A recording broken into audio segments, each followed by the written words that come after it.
You are listening to an extended audio preview of Chaos Magick Correspondences, written by Adam Lusum and published by LLH Media. The complete book is available from LLH Media and selected online retailers. Chapter 1: Introduction to Chaos Magick. Chaos Magick Correspondences. Chapter 1: Introduction to Chaos Magick. Chaos Magick stands as one of the most intriguing, controversial, and misunderstood movements in the modern occult landscape. Since its emergence in the late 20th century, Chaos Magick has inspired both admiration and suspicion, curiosity and criticism. It is a path that defies easy categorization, a system that paradoxically celebrates disorder while offering practitioners powerful tools for personal transformation and real-world change. To understand Chaos Magick, one must first strip away preconceptions about what magic is supposed to be, and instead open the mind to a philosophy that embraces experimentation, skepticism, and the creative potential of belief itself. The roots of Chaos Magick can be traced to the late 1970s and early 1980s, a period of vibrant innovation and cross-pollination in Western occultism. The traditional magical orders and systems that had dominated the previous century, Hermeticism, Thelema, the Golden Dawn, Wicca, were being questioned by a new generation of seekers. Many found these traditions too rigid, weighed down by dogma, endless correspondences, and an emphasis on secrecy and hierarchy. Against this backdrop, chaos magicians emerged as iconoclasts, determined to strip magic to its bare essentials and to reclaim it as an open-ended technology of the mind. The term chaos magic first appeared in the writings of Peter J. Carroll and Ray Sherwin, British occultists whose books Liber Null and Psychonaut and the Book of Results became foundational texts for the movement. These authors, along with others such as Phil Hine and Robert Anton Wilson, sparked a revolution by proposing that the efficacy of magic depended not on the details of ritual or the existence of supernatural beings, but on the manipulation of belief itself. In other words, belief was not a fixed state but a tool, one that could be consciously adopted, altered, or discarded according to the needs of the magician. This radical notion set Chaos Magick apart from earlier traditions, where the Golden Dawn or Aleister Crowley's Thelema offered elaborate systems of correspondences, complex rituals, and hierarchies of spiritual entities. Chaos magicians argued that such structures were useful only insofar as they served the will and intent of the practitioner. If a ritual from the Golden Dawn produced results, it was not because the ritual was true in any absolute sense, but because the magician had invested it with belief and intent. If the same results can be achieved with a ritual from another tradition, or with a ritual invented on the spot, then so much the better. At its core, Chaos Magick is a philosophy of pragmatic eclecticism, guided by the principle that nothing is true, everything is permitted. This phrase, often attributed to the legendary Hassani Sabah, but popularized in modern times by writers such as William S. Burroughs and Robert Anton Wilson, encapsulates the spirit of Chaos Magick. It is not an invitation to nihilism, but a reminder that all systems, religious, magical, or otherwise, are ultimately constructs. They are maps, not the territory. The chaos magician is free to adopt, adapt, or discard these maps as circumstances require. This approach has profound implications for magical practice. In traditional systems, the magician is encouraged to master a particular set of correspondences, colors, planets, elements, deities, symbols, and to use these in prescribed ways. Chaos magicians, by contrast, treat these correspondences as tools in a toolbox, to be chosen or modified as needed. A chaos magician might invoke a Greek god one day, a Lovecraftian entity the next, and a cartoon character the day after that, if each serves a particular purpose. The effectiveness of such acts depends not on the intrinsic power of the entities, but on the magician's ability to focus intent and belief. To outsiders, this can seem irreverent, even blasphemous. Critics argue that chaos magicians are dilettantes, dabbling without respect for tradition or spiritual depth. Proponents counter that chaos magic is not about disrespect, but about recognizing the power and flexibility of the human mind. By refusing to be bound by dogma, chaos magicians claim one can access deeper layers of creativity and effect real change in the world. But what exactly is magic in the chaos magic tradition? Definitions vary, but most chaos magicians would agree that magic is the art and science of causing change in accordance with will. This echoes Crowley's famous dictum but with an important twist. For chaos magicians, the mechanisms of magic are psychological, symbolic, and subjective. Magic is not a set of supernatural laws, but a method for altering consciousness, shaping perception, and influencing reality through focused intent. This is not to say that chaos magicians reject the possibility of paranormal phenomena. Many report experiences that defy conventional explanation: synchronicities, visions, apparent manifestations, and more. However, chaos magicians tend to approach such phenomena with a healthy skepticism. Rather than insisting on a particular metaphysical model, they are content to work with what produces results, leaving ultimate questions about the nature of reality open-ended. This pragmatic attitude is reflected in the core practices of chaos magic. Techniques such as sigilization, meditation, pathworking, and ritual are all employed, but with an emphasis on experimentation and personal adaptation. The chaos magician is encouraged to invent new techniques, to borrow freely from other traditions, and to document the results with scientific rigor. In this sense, chaos magic is as much a laboratory as a temple, a place for testing hypotheses and refining methods. The history of chaos magic is intertwined with the broader currents of 20th century counterculture. The movement drew inspiration from sources as diverse as Discordianism, punk rock, cybernetics, and postmodern philosophy. Figures like Robert Anton Wilson, whose Illuminatus trilogy blended conspiracy theory, satire, and occultism, helped to popularize the idea that reality is, to a large extent, a product of belief and narrative. The rise of the internet further accelerated the spread of chaos magic, allowing practitioners to share ideas, rituals, and documents, and results in real time. One of the defining features of chaos magic is its emphasis on results. Unlike some magical traditions which focus on spiritual attainment or cosmic harmony, chaos magicians are often unapologetically pragmatic. The central question is not, is this true, but does this work? If a particular technique produces the desired effect, it is considered valid regardless of its origins or theoretical underpinnings.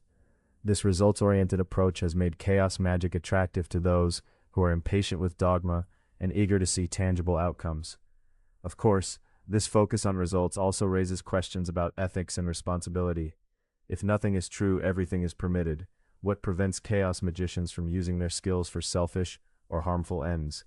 This is a point of ongoing debate within the community. Some chaos magicians advocate a form of moral relativism, arguing that ethics are themselves constructs, to be chosen or discarded as the situation demands.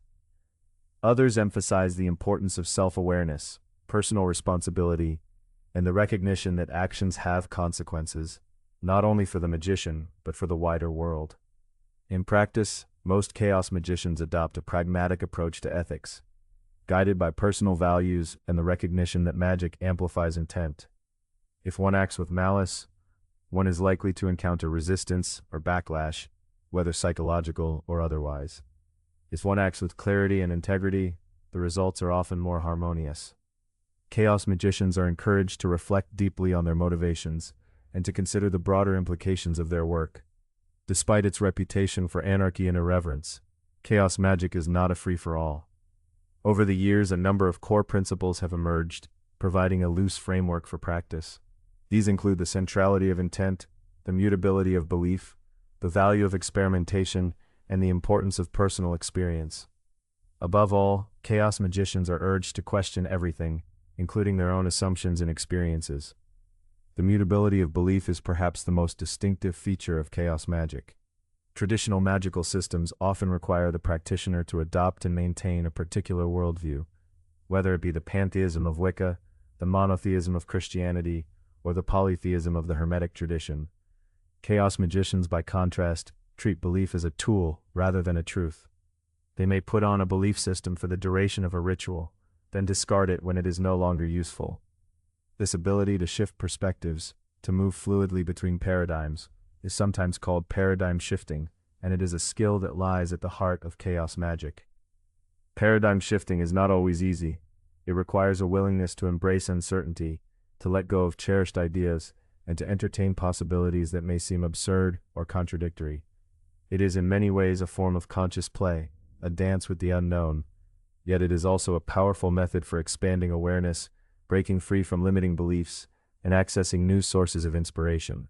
Another key concept in chaos magic is the use of symbols and correspondences. Traditional magical systems are built on elaborate networks of associations, colors, numbers, planets, elements, deities, herbs, and more. These correspondences are believed to encode deep truths about the structure of the cosmos, and they are used to align the practitioner with particular energies or forces.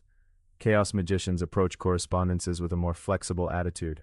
While they recognize the value of traditional associations, they are not bound by them. Instead, they treat correspondences as psychological triggers, ways of focusing intent, accessing altered states, and communicating with the unconscious mind. For example, the color red is traditionally associated with Mars, passion, and aggression. A chaos magician might use red in a ritual for these purposes, but they might also choose a different color if it feels more personally relevant. The key is not to adhere slavishly to tradition, but to select symbols that resonate with the individual magician. In this way, chaos magic becomes a highly personal art, tailored to the needs and preferences of each practitioner. This flexibility extends to the design of rituals themselves. Chaos magicians are famous for their willingness to invent new rituals, to combine elements from disparate traditions, and to improvise on the fly. A chaos magic ritual might incorporate elements from ceremonial magic, shamanism, pop culture, and even science fiction, all woven together in service of a particular intent.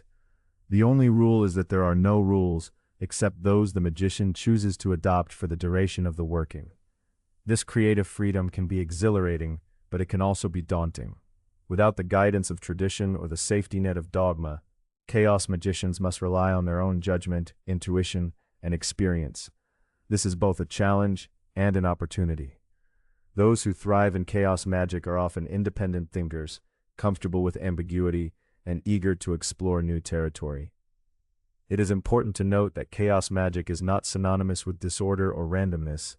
The word chaos in this context does not mean mindless confusion, but rather the primal creative force from which all order arises. In the ancient Greek tradition, chaos was the void, the source of all potential. For chaos magicians, chaos represents the raw material of reality, the unformed substrate that can be shaped by will and imagination. Magic, then, is the art of imposing order on chaos, of creating meaning and structure where none existed before.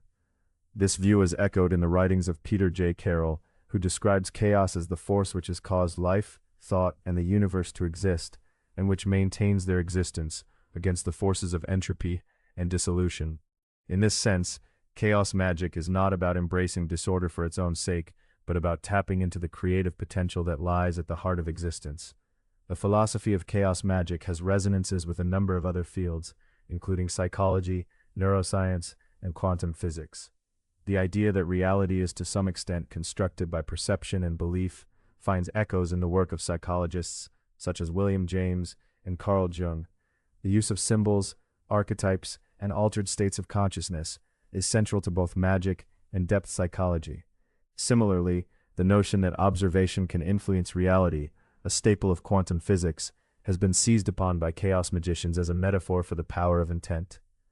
Of course, chaos magics are wary of taking such correspondences too literally. They recognize the dangers of pseudoscience and the temptation to conflate metaphor with fact. Instead, they use scientific ideas as sources of inspiration, metaphors for the mysterious processes at work in consciousness and reality. This playful, open-ended attitude is one of the hallmarks of chaos magic. Over the past 4 decades, chaos magic has grown from a fringe movement to a major influence on contemporary occultism. Its methods and philosophy have been adopted by practitioners of all stripes, from solitary witches to ceremonial magicians to experimental artists. The rise of the internet has further accelerated this trend, creating a global network of chaos magicians who share ideas, collaborate on projects, and challenge each other to push the boundaries of what is possible. Despite, or perhaps because of its lack of fixed dogma, chaos magic has produced a rich body of literature, art, and practice. Books, websites, forums, and social media groups abound, offering a bewildering variety of techniques, rituals, and theories. This diversity is both a strength and a challenge. For newcomers, it can be difficult to know where to begin or how to distinguish sound advice from mere fantasy. The best approach is to start small, experiment with different techniques, and keep careful records of what works and what does not. A magical diary is an essential tool for the chaos magician. By recording intentions, rituals, results, and reflections, practitioners can track their progress, identify patterns, and refine their methods. The diary is both a laboratory notebook and a mirror for the mind, a place to observe the subtle interplay of belief, intent, and experience. Over time, this process of documentation and reflection leads to greater self-awareness and effectiveness. Another important principle in chaos magic is the cultivation of altered states of consciousness. Magic in this tradition is not simply a matter of performing rituals or reciting words. It is about entering a state of heightened awareness, in which the boundaries between self and world become porous. Techniques such as meditation, trance, dance, drumming, and sensory deprivation are all used to induce these states. The chaos magician learns to shift consciousness at will, using altered states as gateways to deeper layers of mind and reality. One of the most famous techniques in chaos magic is sigilization. Developed by Austin Osman Spare and popularized by chaos magicians, sigilization involves the creation of symbolic representations of intent, which are then charged with energy and released into the unconscious. The process is deceptively simple. The magician formulates a desire, reduces it to a unique symbol or glyph, enters an altered state, and then fires the sigil by focusing on it intensely before forgetting it. The theory is that the unconscious mind, free from the interference of the rational ego, will work to bring about the desired outcome. Sigilization exemplifies the chaos magic approach. It is simple, adaptable, and effective. It requires no elaborate rituals or belief in external powers, only the ability to focus intent and work with the mind's symbolic language. Yet it can be combined with other techniques, visualization, ritual, invocation, to enhance its effectiveness. This spirit of creative combination is at the heart of chaos magic. Invocation and evocation are also important practices. Chaos magicians may invoke deities, spirits, archetypes, or even fictional characters, treating them as personifications of psychological forces or as independent entities, depending on the paradigm adopted for the ritual. The boundaries between imagination and reality are deliberately blurred, allowing the magician to access new sources of power and insight. Whether these entities are real in an objective sense is less important than the effects they produce in the psyche and the world. The use of pop culture in chaos magic deserves special mention. Unlike traditional magicians, who draw their symbols and entities from ancient mythologies, chaos magicians are willing to work with contemporary icons, superheroes, movie characters, even memes. This is not mere novelty. It reflects the recognition that the collective imagination is a powerful source of symbols and energies. By invoking Batman, Wonder Woman, or the Joker, the chaos magician taps into archetypes that are alive and meaningful in the modern world. This willingness to experiment extends to the use of technology. Chaos magicians have been quick to adopt new tools, computers, software, biofeedback devices, virtual reality as aids to magical practice. Online rituals, digital sigils, and cyber magic are all part of the contemporary chaos magic scene. The boundaries between magic, art, and technology are increasingly porous, reflecting the fluid nature of chaos magic itself. Despite the emphasis on individual experimentation, chaos magicians often work in groups, sharing techniques, supporting each other's work, and collaborating on larger projects. These groups are typically informal and non-hierarchical, in keeping with the movement's anti-authoritarian ethos. Some have developed their own rituals, symbols, and traditions, but the emphasis remains on flexibility and personal empowerment. The experience of chaos magic is, above all, one of liberation. By freeing themselves from the constraints of dogma and tradition, chaos magicians discover new possibilities for self-expression, transformation, and influence. They become conscious creators of their own reality, able to shape belief, perception, and circumstance according to their will. This is not an easy path. It demands self-discipline, critical thinking, and the courage to confront the unknown. But for those who are drawn to it, the rewards are immense. Of course, chaos magic is not without its dangers. The freedom it offers can be intoxicating, but it can also lead to confusion, delusion, or even psychological harm if not approached with care. The ability to shift paradigms is a powerful tool, but it can also erode the sense of stability and meaning if carried to extremes. It is essential for chaos magicians to cultivate self-awareness, to question their own motives, and to seek balance between experimentation and integration. In the end, chaos magic is a path for explorers, those who are willing to venture beyond the boundaries of convention, to embrace uncertainty, and to play with the raw materials of belief and imagination. It is a living tradition, constantly evolving, shaped by the creativity and insight of its practitioners. Its history is still being written, its boundaries still being explored. This book is an invitation to that exploration. In the chapters that follow, we will delve into the core correspondences of chaos magic, the symbols, systems, and techniques that have proven effective for practitioners around the world. We will examine the philosophical foundations of chaos magic, the methods for constructing effective rituals, and the ethical considerations that arise from its radical freedom. Along the way, we will draw on the insights of chaos magicians past and present, weaving together theory and practice in a way that is both accessible and profound. Whether you are a seasoned magician or a curious newcomer, chaos magic offers a unique opportunity to reinvent your relationship with magic, with reality, and with yourself. By embracing the creative potential of chaos, you can become the author of your own story, the architect of your own destiny. The only limits are those you choose to accept. As we embark on this journey, remember, nothing is true, everything is permitted, the map is not the territory, the power is in your hands. Welcome to the world of chaos magic. Chapter 2: The Nature of Correspondences.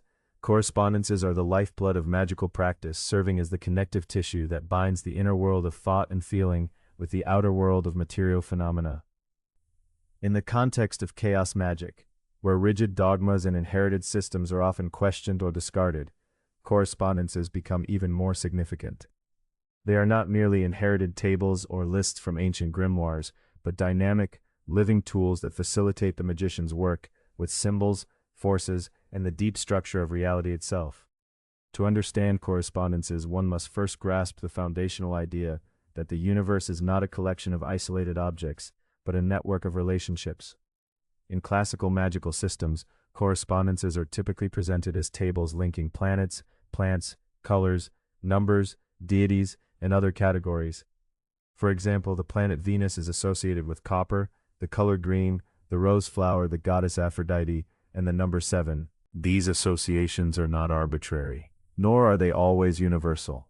Rather, they represent patterns of meaning that have been observed, intuited, or constructed by generations of magicians, mystics, and philosophers. In chaos magic, the approach to correspondences is both pragmatic and experimental. Instead of taking traditional correspondences as eternal truths, the chaos magician recognizes them as tools, maps rather than territory. The value of a correspondence is measured by its effectiveness in producing desired results, its resonance with the magician's psyche, and its ability to facilitate altered states of consciousness or meaningful synchronicities. This flexible attitude is not a rejection of tradition, but a recognition that meaning is constructed, not discovered. It is woven from the threads of personal experience, cultural background, and creative imagination. Correspondences work because the human mind is a pattern-making engine. Our consciousness is structured to find connections between disparate elements, to see relationships where none may exist objectively, and to imbue the world with layers of symbolic significance. This tendency is not a flaw, but a feature, a source of power for the magician. By deliberately constructing and working with correspondences, one can manipulate the architecture of meaning, creating bridges between the seen and unseen, the conscious and unconscious, the inner and outer worlds. Consider the act of lighting a green candle to attract prosperity. The color green is traditionally associated with money, growth, and fertility in Western cultures. The candle itself is a symbol of illumination, transformation, and the transmutation of matter, wax, into energy, flame. By combining these elements, the magician creates a symbolic matrix in which the act of lighting the candle becomes an invocation of prosperity. The correspondence between green and prosperity is not an objective fact, but a culturally constructed association that gains power through repetition, belief, and ritual. However, correspondences are not limited to inherited cultural symbols. In chaos magic, the practitioner is encouraged to develop personal correspondences based on intuition, experience, and experimentation. If, for example, the color blue evokes a sense of abundance and well-being for a particular magician, then blue may serve as a more effective correspondence for prosperity in their personal practice. The key is to be conscious and intentional in constructing these associations, to test their efficacy in ritual, and to refine them in light of experience. The value of correspondences lies in their ability to create a coherent symbolic language. This language allows the magician to communicate with the deeper layers of the psyche, to encode intentions in ritual actions, and to engage with the numinous forces that underlie the manifest world. Through the use of correspondences, a simple act, such as burning incense, drawing a sigil, or reciting a chant, becomes loaded with meaning, serving as a microcosm of the magician's intent. The more layered and resonant the correspondences, the more powerful the ritual becomes. Why do correspondences matter in magical practice? At the most basic level, they provide structure and focus. Human consciousness is easily distracted, prone to wandering and daydreaming. Ritual and magical work require concentration, intention, and a sense of purpose. By establishing a network of correspondences, the magician creates a framework within which the mind can operate more effectively. Each element of the ritual, every color, sound, gesture, and object, serves as a reminder of the underlying goal, reinforcing the intent and keeping the mind aligned with the desired outcome. Correspondences also serve as a bridge between the conscious and unconscious mind. The unconscious is the wellspring of creativity, intuition, and magical power, but it does not speak the language of logic and reason. Instead, it communicates through symbols, images, and associations. By working with correspondences, the magician learns to speak the language of the unconscious, to encode intentions in ways that bypass the critical faculties of the conscious mind and reach the deeper layers where true change occurs.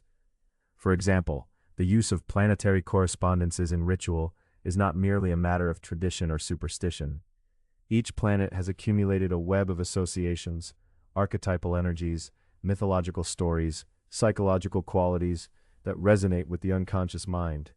When a magician invokes Mars, they are not just referencing a distant planet. They are tapping into the archetype of war, aggression, energy, and assertion. The correspondence between Mars and the color red, the metal iron, and the number 5 creates a symbolic constellation that evokes the essence of Mars in the mind of the practitioner. This constellation becomes a vehicle for focusing intent, channeling energy, and effecting change. It is important to recognize that correspondences are not static or absolute. They evolve over time, shaped by cultural shifts, personal experiences, and the ongoing process of experimentation. What resonates for one magician may not work for another. What was effective in one context may lose its power in another. This is particularly evident in the globalized, multicultural world of the 21st century, where magicians have access to a vast array of symbols, traditions, and correspondences from around the world. The Chaos Magician is free to borrow, adapt, and remix these elements, creating a personalized system that is uniquely suited to their own psyche and goals. This freedom, however, comes with responsibility. The construction of correspondences is not a matter of arbitrary whim, but of careful attention and mindful experimentation. The magician must be willing to test the efficacy of their associations, to discard what does not work, and to refine their system over time. This process of trial and error is at the heart of chaos magic, which values results over dogma and encourages a spirit of creative inquiry. One of the challenges of working with correspondences is navigating the tension between personal and collective meaning. Some symbols and associations are deeply embedded in the collective unconscious, resonating across cultures and eras. The symbolism of the sun as a source of life, light, and consciousness, for example, is nearly universal. Other correspondences are highly personal, shaped by individual experiences, memories, and idiosyncrasies. The chaos magician must learn to balance these two levels, drawing on the power of collective symbols, while also honoring the unique landscape of their own psyche. The process of constructing correspondences can be likened to the creation of a personal mythos, a symbolic universe in which every element is imbued with meaning and purpose. This mythos serves as the foundation for magical work, providing a coherent framework within which the magician can operate. Over time, as correspondences are tested, refined, and integrated, they become second nature, a living language that shapes perception, guides action, and facilitates transformation. Correspondences also play a crucial role in the creation and activation of magical tools. Each tool, whether a wand, chalice, dagger, or pentacle, is more than a physical object.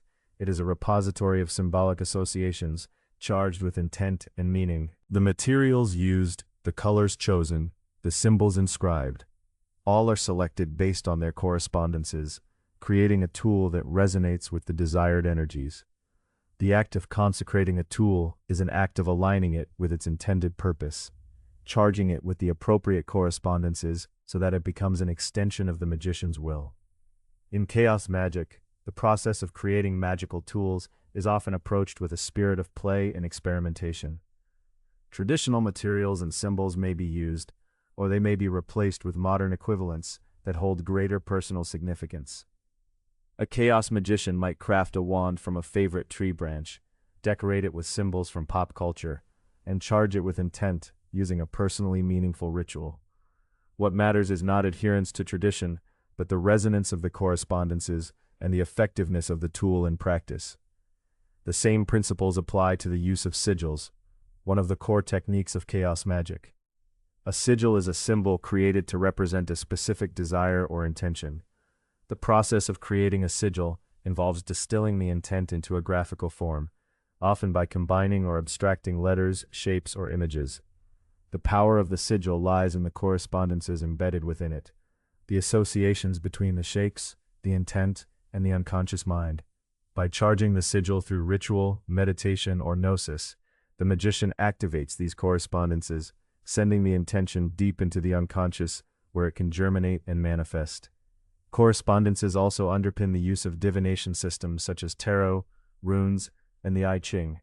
Each card, rune, or hexagram is associated with a web of meanings, archetypes, elements, numbers, colors, and more. The act of divination is an act of navigating this network of correspondences, interpreting the symbols that arise in light of the question or situation at hand. In chaos magic, divination is not about predicting a fixed future, but about exploring possibilities, uncovering hidden patterns, and engaging in dialogue with the unconscious mind. The flexibility of chaos magic allows for the creation of entirely new systems of correspondence. A magician might develop a set of correspondences based on favored books, movies, or games, using these symbols as vehicles for magical work. The key is to imbue these correspondences with meaning, to charge them with intent, and to use them consistently in practice. Over time, even the most unconventional symbols can become powerful tools, provided they resonate with the magician's psyche and facilitate the desired results. It is worth noting that the process of working with correspondences is not purely intellectual. While the construction of tables and lists can be a useful exercise, the true power of correspondences is experienced in practice, in the felt sense of resonance, the shiver of recognition, the surge of energy that arises when symbols align and intent is focused. The magician must learn to trust their intuition, to pay attention to the subtle cues of the body and mind, and to cultivate a sensitivity to the currents of meaning that flow through ritual and daily life. Correspondences also play a role in the phenomenon of synchronicity, the meaningful coincidences that often arise in magical practice.